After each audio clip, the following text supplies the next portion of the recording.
1.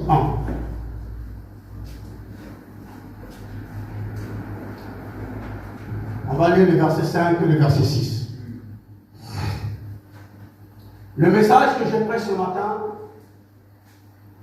le sujet c'est « Je suis noir, mais je suis belle ». Le sous-titre aujourd'hui serait le lien entre l'identité et l'estime de soi. Le dimanche passé, nous avons vu ce que c'est l'estime de soi. Yes. Amen. Aujourd'hui, nous allons voir la concomitance ou bien encore les parallélismes entre l'estime de soi et l'identité. Amen. Amen. Amen. Est-ce que vous êtes là? Amen. Est-ce que l'Église est là? Amen. Est-ce que vous vous sentez bien? Amen. Bien-aimés, l'évangile, c'est la vérité.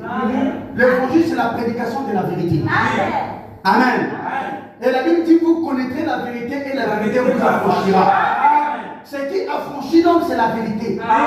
Et l'affranchissement de l'homme commence par le rétablissement de son estime de soi. Et par la découverte de son identité.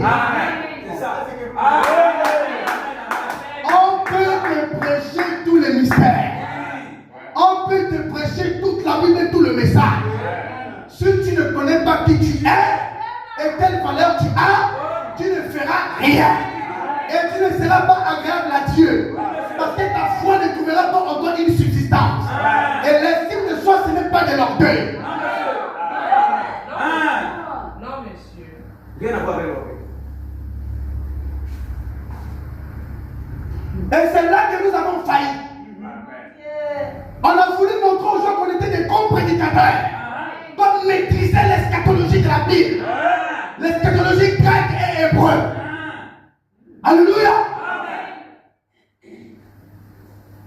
Combien d'années depuis le départ du prophète, l'Église n'a jamais eu à faire même 1% de ce que le prophète a fait. Ce n'était pas le cas avec les apôtres. Les apôtres ont vécu avec Jésus 3 ans et demi. Mais ils ont atteint un niveau où certains d'entre eux, même l'ombre de l'Israël.